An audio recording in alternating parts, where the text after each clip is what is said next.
Hello everyone, welcome to Quantsapp. माझं नाव प्रसन्न आहे आणि मी ट्रेनर आहे क्वांट्सॲप मध्ये. सो आजचा टॉपिक खूप इंटरेस्टिंग टॉपिक आहे, कारण आपण ओव्हरऑल जे डिस्कस करणार आहोत ना, ते एक मार्केटमध्ये अवेलेबल असणाऱ्या ओपन इंटरेस्ट डेटा बद्दल डिस्कस करू. आणि डेफिनेटली त्याच्यानंतर आपण ट्रेड्स कशा फाइंड आउट करू शकतो with the help of open interest data, आपण ते सुद्धा डिस्कस करणार आहोत. आणि लॉजिक काय आहे, स्ट्रॅटेजीज काय बनवू शकतो युजली, किंवा डिफरंट डिफरंट डेटा सेट्स आपण कसे बघू शकतो, राईट. रिसर्च का नाही करायची आणि रिसर्च केली तर कशी करायची, सिम्पल. ठीक आहे, तर थोडं डिटेलमध्ये जाणार आहोत आपण यामध्ये. आणि डेफिनेटली खूप मजा येणार आहे. पुढे जे डिस्कस करणार आहोत तर आपण ते टूल्सचं लॉजिक, टूल्सची कन्सेप्ट आणि ट्रेड सेटअप ओव्हरऑल सगळं डिस्कस करणार आहोत. सो थोडं ना आधी आपण बेसिक्स घेऊया, सगळ्यांना क्लिअरच असेल, पण इनफॅक्ट थोडं एक रिव्हिजन केलं ना, सो एक आयडिया येऊन जाईल तुम्हाला की नक्की आपल्याला कन्सेप्ट कोणती आहे. सो जनरली आपण ओपन इंटरेस्ट कधी पण ट्रॅक करतो तेव्हा आपण काय बघतो की हा ओके, एक कॉल रायटर्स आहेत एका रेजिस्टन्स लेवलला आणि पुट रायटर्स आहेत एका सपोर्ट लेवलला. ओके, की एक रेजिस्टन्स ब्रेक झाला तर मी काय करणार, तिकडे जाऊन एक ब्रेकआउट ट्रेड बनवणार, किंवा एक सपोर्ट ब्रेक झाला तिकडे जाऊन ब्रेकआउट होणार. किंवा टेक्निकल चार्ट मध्ये आपण काय करतो की युजली फक्त रेजिस्टन्स सपोर्ट मार्क करतो, एक रेजिस्टन्स मार्क करतो, एक सपोर्ट मार्क करतो. जसा कॅन्डल त्याच्यावरती ब्रेक झाला तर आपण जाऊन तिकडे ट्रेड बनवणार. पण लेट सी, जर तो मोमेंटम ब्रेकआउट देतोय आणि तिकडे कॉल रायटर्स मला दिसतात की ऍड होत आहेत, तर मी तिकडे जाऊन ट्रेड बनवणार का? ऑफकोर्स नाही बनवणार, किंवा प्रोबॅबिलिटी कमी आहे ट्रेड्स बनवण्याची. का? कारण कॉल रायटर्स जर ऍड होतात कोणत्या ट्रेड्स मध्ये किंवा त्या पर्टिक्युलर रेजिस्टन्स मध्ये, तर त्याचा मोमेंटम जो आहे ना, तो खाली पडण्याचे चान्सेस जास्त असतात, राईट. बॅरिश मोमेंटम येण्याचे चान्सेस जास्त असतात, राईट. सो लेट सी, जर मला दिसलं की एखाने अजून ब्रेकआउट दिलाय आणि मल्टिपल स्ट्राइक्स मध्ये अनवाइंडिंग दिसते मला, सपोज 1000चा लेवल आहे, ब्रेकआउट झाला 1100, 1200, 1300, इकडे पण ब्रेकआउट होणार, राईट. एक एक्झाम्पल सोबत ठरूया. लेट सी, ही अशी ऑप्शन चेन अशी नसते, पण टेक्निकल अशीच असते थोडीफार. ठीक आहे, लेट सी हे प्राइस आहे, लेट सी हा रेजिस्टन्स आहे, मल्टिपल रेजिस्टन्स आहेत सपोज इकडे. असं असतं कुठे, इथे मोठा रेजिस्टन्स आहे, इथे मोठा रेजिस्टन्स आहे. ओके, आणि सपोर्ट थोडस मार्क करूया आपण. सो लेट सी, इथे एक सपोर्ट लेवल आहे, इथे एक सपोर्ट लेवल आहे. ओके, आणि इथे एक सपोर्ट लेवल आहे. ओके, नाव एक इथे मी रेजिस्टन्स लिहितो, हा आपला काय आहे रेजिस्टन्स झोन, आणि हा आपला काय support zone. Okay, so let's for an example, price अशी आल्या आणि ह्याने या रेजिस्टन्सला ब्रेक केलं.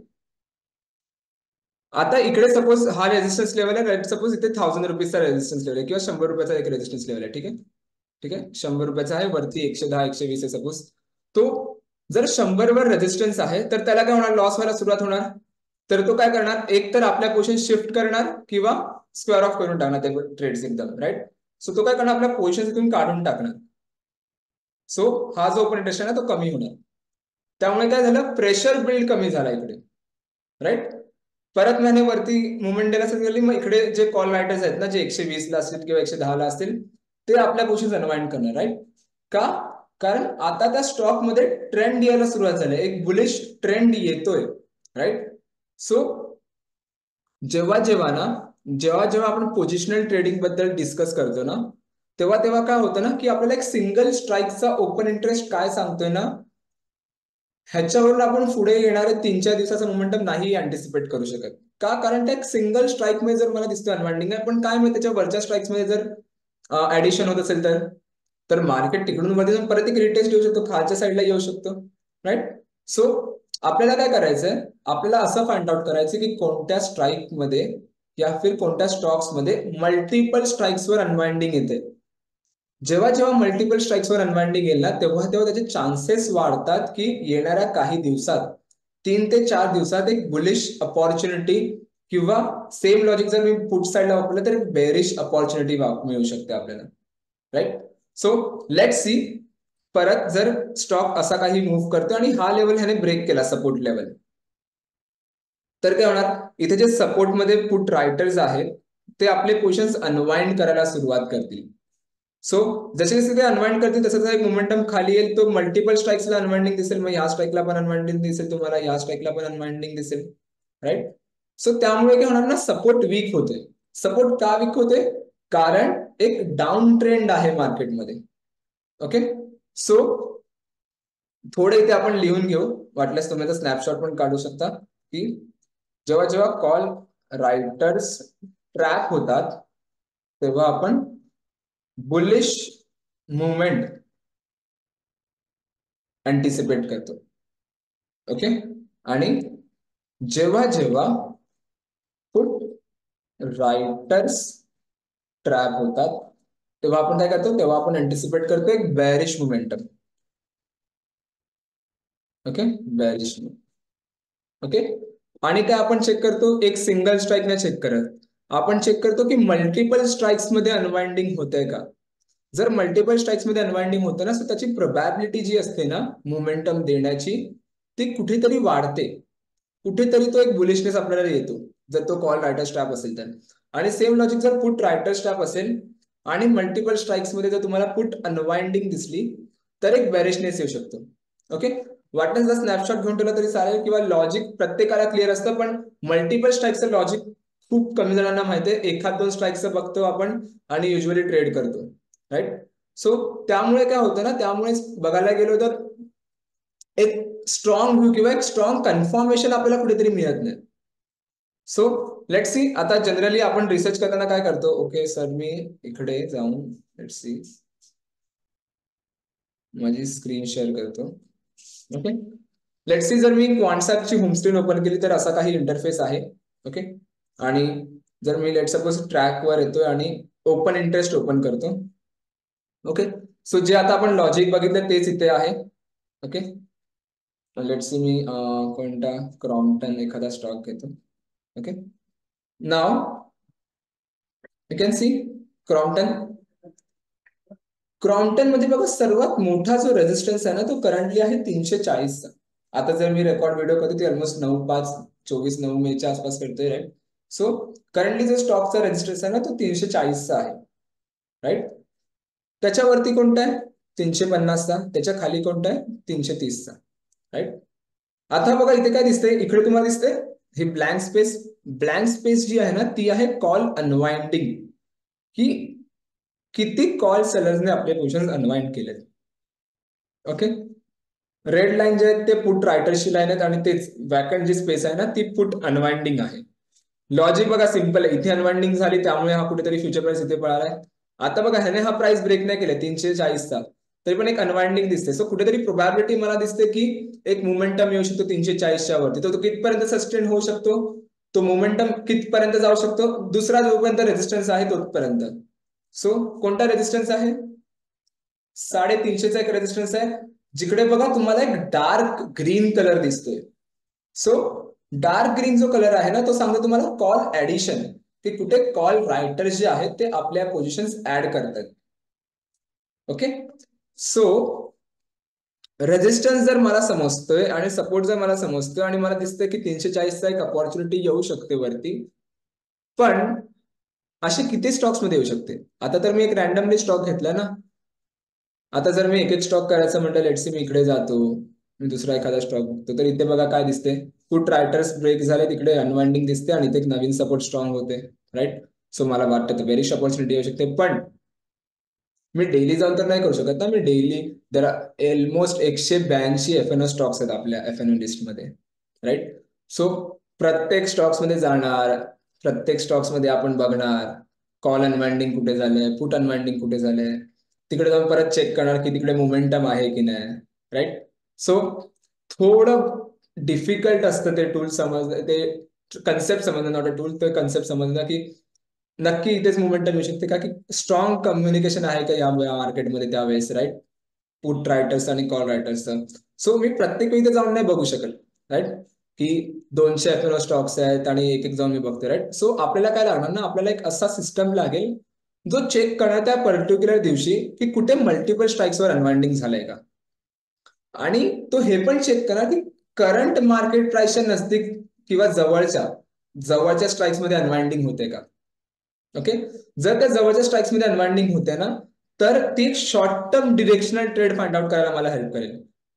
ओके, एक्झाम्पल थोडा सोपा अजून पद्धतीने बघायचं म्हणलं, लेट्स सी 1000 वर रायटर्स आहेत आणि 1100, 1200, 1300 वर अनवाइंडिंग दिसायला सुरुवात झाली मला. तर एक शॉर्ट टर्म डिरेक्शन मला वरच्या स्ट्राईक्स वर बघायला मिळेल. Right right same logic 900 were suppose put writers आहेत आणि खाली फॉल मिळाला मला. राईट, सो काय होणार, पुट रायटर्स अनवाइंड करण्यात नक्कीच मला एक बॅरिश अपॉर्च्युनिटी मिळू शकते. राईट, सो ही जी आहे ना, ही जी कमी आहे ना, ही स्पेसिफिकली फील करते एक टूल कॉन्सेप्ट मध्ये जे आहे, जो आहे ट्रॅप इंडिकेटर. जो आता आपण कन्सेप्ट समज बघितला ना, की मल्टिपल स्ट्राइक्स मध्ये अनवाइंडिंग आणि कुठे ट्रेंड येण्याचे पॉसिबिलिटीज आहेत, तो एक फिल्टर करून तुम्हाला देऊ शकतो की कोणत्या स्टॉक्स मध्ये कॉल रायटर स्ट्रॅप झालेत आणि कोणत्या स्टॉक्स मध्ये पुट रायटर स्ट्रॅप झालेत. ओके, सो लेट सी, जर मी ट्रॅप इंडिकेटरचा ऍक्सेस घ्यायचा म्हटलं तर आपल्याला ट्रेडिंग वर यावं लागेल आणि इथे येऊन आपल्याला ट्रॅप इंडिकेटर इथे येऊन क्लिक करावं लागेल. ओके, सो लॉजिक खूप सिंपल आहे ह्या टूलचं. इथे तुम्हाला दोन सिग्नल येणार, एक येणार कॉल रायटर स्ट्रॅपचं आणि दुसरं येणार पुट रायटर स्ट्रॅपचं. ओके, कॉल रायटर स्ट्रॅपच्या पुढे ना तुम्हाला पीबी लिहून येतं. सो पीबी तुम्हाला काय इंडिकेट करतं, पीबी तुम्हाला इंडिकेट करतं प्रोबेबल बाय, की एक बुलिश मोमेंटम येऊ शकते. इथे पीबीचा फुल फॉर्म आहे. सो पीबी इंडिकेट करतं प्रोबेबल बाय. जिथे जिथे कॉल रायटर स्ट्रॅप लिहिलंय तिथे तिथे कॉल रायटर स्ट्रॅपच्या पुढे लिहून येतं. ओके, त्याच्यानंतर येतं put writer strap. So put writer स्ट्रॅपच्या पुढे ना पीएस लिहून आलंय. सो पीएस तुम्हाला काय इंडिकेट करतं, पीएस तुम्हाला इंडिकेट करतं प्रोबेबल सेल, की कुठे कुठे बेरिश अपॉर्च्युनिटी येऊ शकते. ओके, सो वाटल्यास नोट करा दोन गोष्टी, की जेव्हा जेव्हा कॉल रायटर स्ट्रॅपचा सिग्नल येतो तेव्हा तेव्हा आपण अँटिसिपेट करतो एक बुलिश मोमेंटम येऊ शकतो मार्केटमध्ये, आणि जेव्हा जेव्हा पुट रायटर स्ट्रॅपचा सिग्नल येतो तेव्हा तेव्हा आपण अँटिसिपेट करतो की एक बॅरिश मोमेंटम येऊ शकतो मार्केटमध्ये. ओके, लेट सी, इथे बघा काय दिसतंय, पुट रायटर स्ट्रॅप पीएस आरती इंडस्ट्रीज दिसते. सिग्नल प्राइस काय आहे 668, सिग्नल डेट आजची आहे आणि क्लोज म्हणजे तो क्लोज कुठे झालाय ते तुम्हाला सांगते ओव्हरऑल. ओके, आणि रिटर्न्स मध्ये तुम्हाला सांगते की किती इन जनरल रिटर्न आहे. Okay, now let's for an example, की जर मी पुट रायटर स्ट्रॅप मध्ये बघतोय तर माझ्याकडे बरेच सिग्नल्स आहेत. राईट, सो बरेच सिग्नलला जर मला ट्रेड बनवायची असेल, which is not possible, right, की मी एवढ्या सिग्नल मध्ये जाऊन तर ट्रेड नाही बनवू शकत. राईट, की it is not simple that much की मी प्रत्येक सिग्नल मध्ये जाऊ आणि त्यानुसार मी ट्रेड बनवू. राईट, आणि इनफॅक्ट जर बनवायची असेल तर आपल्याला काय करावं लागलं, आपल्याला मल्टिपल गोष्टी बघाव्या लागतील. राईट, की तो स्टॉक लिक्विड आहे का, किंवा इनफॅक्ट ते दुसरी एखादी गोष्ट बघायला लागेल की ते मल्टिपल गोष्टी आहेत का. राईट, सो आपण काय करणार, आपण ना ह्याच्यात थोडं डोकं लावायचं. ओके, डोकं काय लावायचं आपल्याला या गोष्टीमध्ये, की लेट्स से सिग्नल जर आज जनरेट होतोय ना, सेम डे लाईव्ह मार्केटमध्ये तुम्हाला सिग्नल येतात त्याचे, सो तो सिग्नल लाईव्ह मार्केटमध्ये जनरेट होतोय तर तुम्हाला तो दुसऱ्या दिवशी जाऊन ट्रेड बनवायचा, सेम डे नाही. ओके, सेम डे का नाही त्याचं एक रिझन पण सांगतो. लेट्स सी, मला समजलं की 9च्या आसपास, लेट्स सी 9:15च्या आसपास, 9च्या आसपास नाही, 9:15च्या आसपास एक पुट रायटर स्ट्रॅपचा सिग्नल जनरेट झालाय, किंवा 10:15, 10:20च्या आसपास एक पुट रायटर स्ट्रॅपचा सिग्नल जनरेट झालाय आणि मी जाऊन तिथे ट्रेड बनवली. ठीक आहे, आता काय झालं, लेट्स सी 12च्या आसपास पुट रायटर्स ऍड झाले त्या स्ट्राईकवर किंवा त्या स्टॉक्स मध्ये, तर जे ट्रेड आपण किती तिकडे आपण ट्रॅप होऊ शकतो. राईट, सो ईओडी बेसिसवर आपण काय बघायचं ना, ईओडी बेसिसवर आपण बघतो ना, तो एक तो फायनल डेटा असतो त्या पर्टिक्युलर डेचा. राईट, सो तेव्हा एक स्ट्रॉंग कन्फर्मेशन किंवा एक स्ट्रॉंग मोमेंटम आपण अँटिसिपेट करू शकतो की हा की इकडून एक मोमेंटम येऊ शकते. राईट, की जर मला पुट रायटर स्ट्रॅप दिसते so I go and take a trade. जर मला कॉल रायटर स्ट्रॅप दिसते then yes I go and take a trade. Okay, so जर आज सिग्नल जनरेट झालाय तर तुम्हाला जाऊन दुसऱ्या दिवशी ट्रेड बनवायचे तिकडे, आणि जर दुसऱ्या दिवशी जर तुम्ही ट्रेड बनवतायत ना तर मेक शुअर करा की त्या स्टॉकने ना 2% पेक्षा जास्त गॅप अप किंवा जास्त गॅप डाऊन मुवमेंट नाही दिला पाहिजे. स्टार्टिंगच्या 3 मिनिटाला 5 मिनिटाला तर 2% वगैरे पाळला नाही पाहिजे. किंवा गॅप अप गॅप डाऊन 2% पेक्षा जास्त नाही पाहिजे. द रिझन बिहाइंड इट की बघा युजली जस्ट मी स्टॉक्सचं बिहेवियर समजलं ना थोडं हिस्टॉरिकली जाऊन, इनफॅक्ट तुम्ही पण रिसर्च पाहू शकता, तर स्टॉकचं बिहेवियर असं आहे ना की तो ना जास्तीत जास्त 1 ते 1.5% वरती गॅप अप गॅप डाऊन होणार. जास्तीत जास्त वेळेस 1.75 आसपास 2% खूप रेअरली देतो तो. आणि जर कोणताही स्टॉक जर 2% देत असेल ना तर त्यामध्ये अनसर्टिनिटीचे चान्सेस खूप जास्त आहे. राईट. सो अनसर्टन स्टॉक आहे आणि तिकडे आपण ट्रेड करतो, डेफिनेटली ऍज अ ट्रेडर मी तर तुम्हाला सजेस्ट नाही करत की जाऊन अनसर्टन स्टॉकवर जाऊन ट्रेड बनवा, की दिसतोय मला 2% गॅप अप झाला आणि डायरेक्ट शूट झाला. राईट. काही होऊ शकतो, एक तर रिझल्ट असतील किंवा अर्निंग्स असतील कंपनीचे किंवा अनसर्टिनिटी असेल कुठेतरी. राईट. सो ऑप्शन मध्ये ट्रेड करण्याला नक्की माहिती असेल की आयव्हीज वाढणार, मग सेलिंगच्या पोझिशन असतील तर तिकडे कुठेतरी इम्पॅक्ट होऊ शकतो. राईट. सो डेफिनेटली वेगवेगळ्या गोष्टी. सो अनसर्टन स्टॉक्स मध्ये ट्रेड नका बनवू. ओके. आणि सिम्पल आहे, let see put writer strap आहे, म्हणजे आपण काय अँटिसिपेट करतो बॅरिश मोमेंटम. राईट. सो 668 जर मला अँटिसिपेट करतो मी बॅरिश मोमेंटम साठी, सो मला काय पाहिजे, स्टॉक दुसऱ्या दिवशी ह्याच्या खाली ट्रेड केला पाहिजे 668च्या खाली, तर कुठे जाऊन मी दुसऱ्या दिवशी ट्रेड बनवू शकतो ना. Right. Right. So same logic call writer strap साठी पण.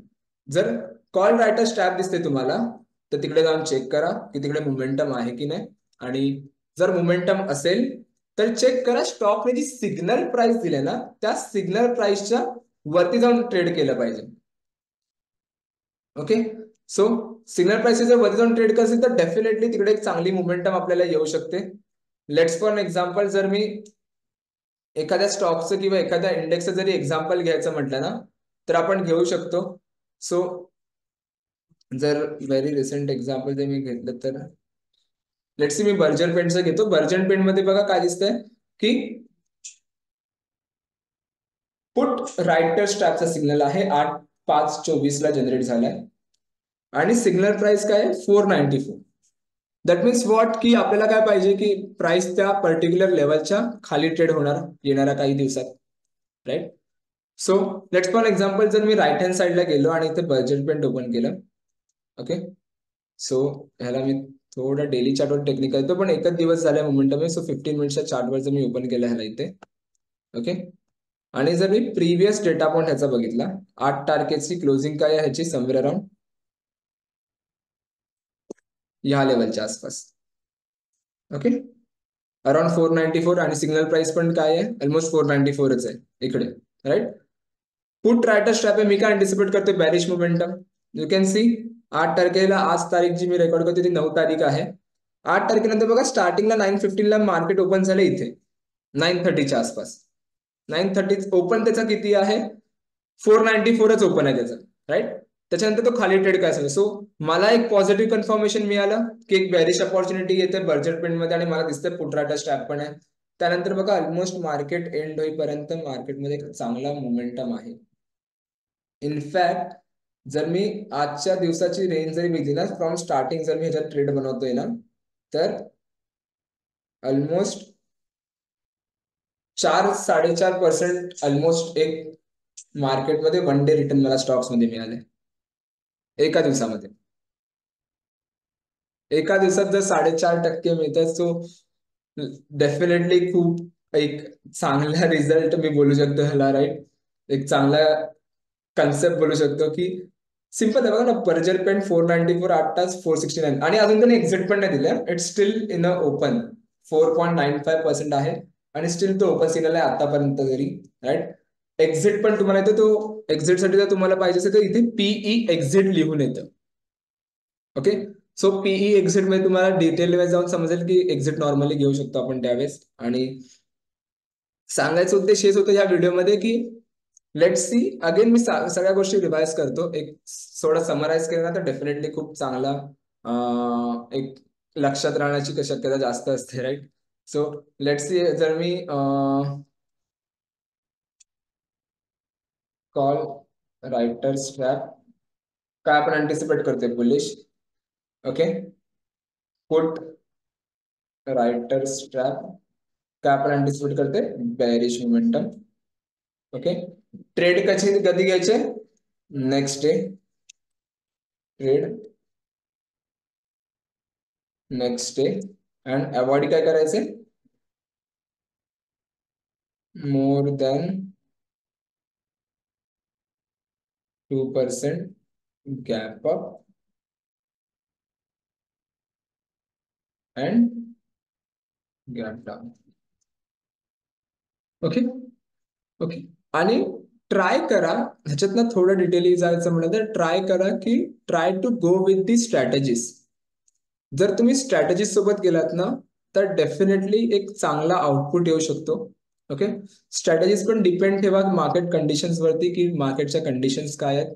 लाईक जनरली जर मी बुल कॉल स्प्रेड बुलपुट स्प्रेड जरी नॉर्मली बनवला ना तरी विच इज फाईन 1:2 चा रिस्क रिवॉर्ड रेशो किंवा 1:1 चा रिस्क रिवॉर्ड रेशो घेऊन ठेवला तरी चालेल, काही हरकत नाही.